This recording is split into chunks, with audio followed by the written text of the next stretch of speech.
strength in the storm, drawing peace from God's presence.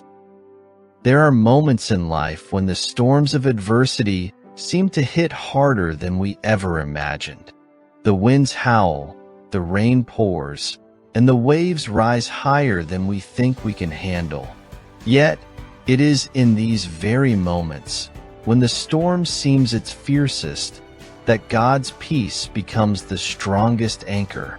In the midst of our trials, we can find strength, not from ourselves, but from God's presence, His promises, and His eternal love. Let me tell you today that you are not alone in your storm, and there is power in trusting God to calm it. In today's message, we'll take a deeper look at how we can draw on the stories of faith in adversity, specifically focusing on the moment when Jesus calmed the storm in the gospel. Just like Jesus provided peace to His disciples during a dangerous storm on the Sea of Galilee, He wants to provide that same peace to you in whatever storm you may be facing. God has promised to be your refuge and strength, a very present help in times of trouble. No matter what you are going through, He is right there with you, and He will never leave you or forsake you. The power of God's presence. Let's start with one of the most well-known stories of faith in the storm. When Jesus calmed the storm in Mark 4 verses 35 to 41, that day when evening came, He said to His disciples, "Let us go over to the other side." Leaving the crowd behind, they took Him along, just as He was, in the boat. There were also other boats with Him.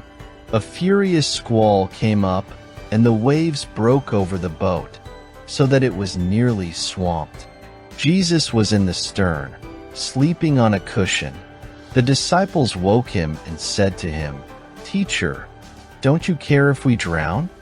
He got up, rebuked the wind, and said to the waves, "Quiet, be still."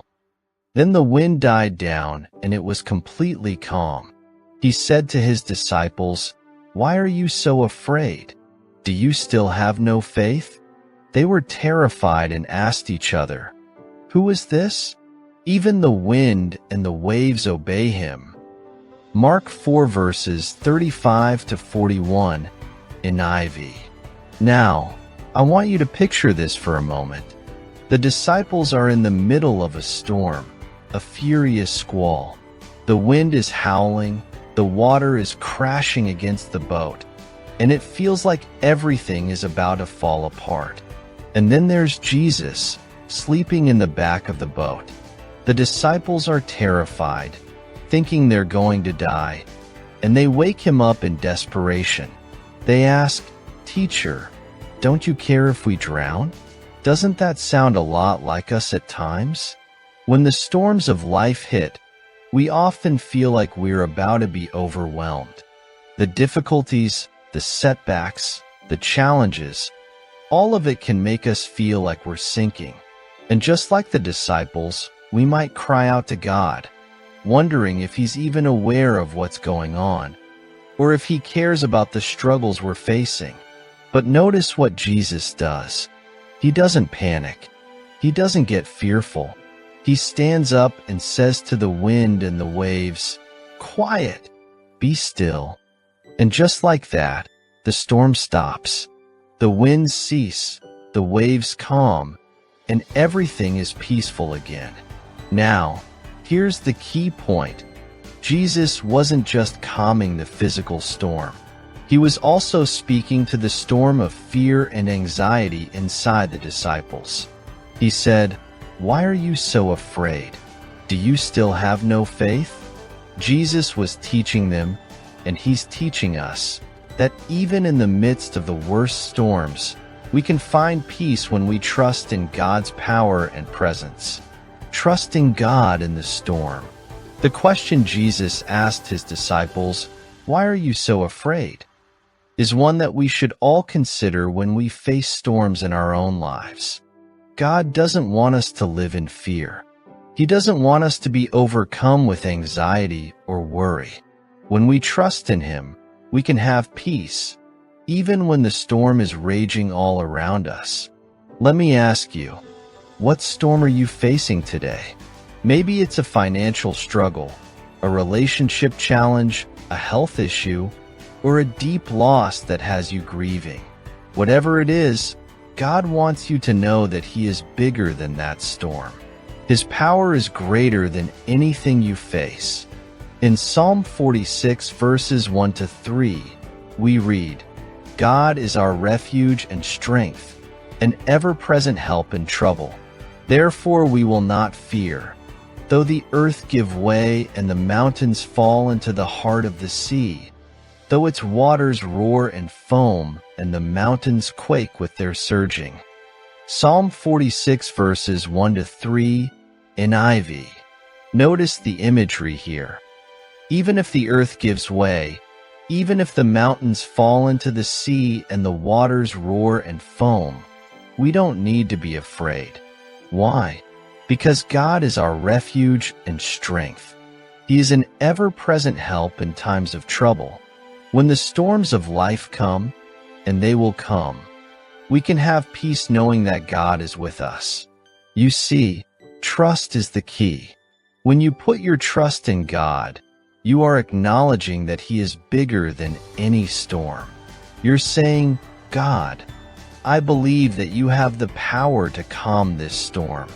I trust that you are in control, and I know that you are working all things together for my good." Building resilience through faith. Storms can be difficult, and they can shake us to our core. But the good news is that they also provide an opportunity for us to grow in resilience.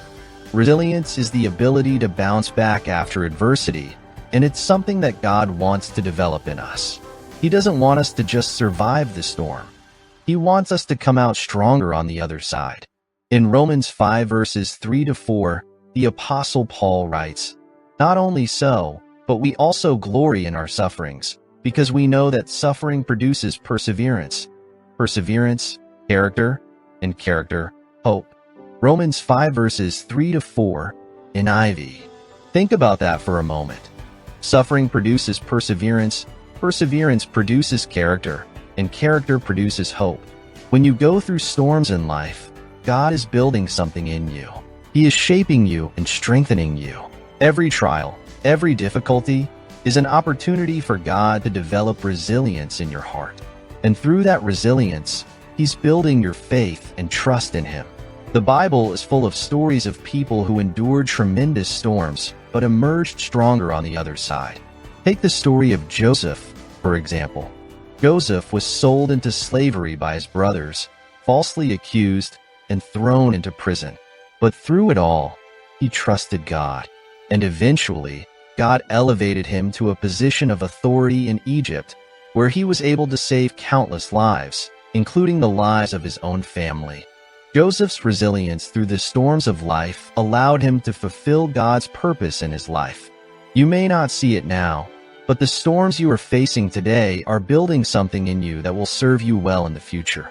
God is developing your perseverance, your character, and your hope. He is preparing you for something greater. So don't give up. Keep trusting. Keep standing firm. The storm will pass, and you will come out stronger. Jesus is in the boat with you. One of the most comforting truths we can cling to in life's storms is that Jesus is with us in the boat. Just like He was in the boat with His disciples, He is with you in the midst of your struggles. When you're facing adversity, you are not alone. Jesus is right there with you, ready to calm the storm with His peace and power. In Hebrews 13, verse 5, God promises, "Never will I leave you, never will I forsake you." Hebrews 13, verse 5, NIV. This is a promise you can stand on. No matter what you're going through, God is right there with you. You may feel like the storm is too much to bear, but remember that God is with you every step of the way. He is your refuge, your strength, and your help in times of trouble. Peace in the midst of the storm. Let me leave you with one final thought today. In John 14, verse 27, Jesus says, "Peace I leave with you. My peace I give you. I do not give to you as the world gives. Do not let your hearts be troubled, and do not be afraid." John 14, verse 27, NIV. In the midst of life storms, you can have peace. Not the peace that the world offers, which is temporary and dependent on circumstances, but the peace that comes from knowing that God is with you and that He is in control. The peace that Jesus offers transcends understanding. It's the kind of peace that can calm your heart, even when everything around you is falling apart. So today, whatever storm you're facing, know that God is right there with you. Trust in His presence. Lean on His promises. And remember that the storm may be fierce, but it will not last forever. God is in control, and He is working all things together for your good. Keep trusting, keep believing, and keep standing firm. Your peace is found in Him, and with His help, you will weather any storm that comes your way. No matter what you're facing, remember, God is with you in the storm. Trust in Him and lean on His promises.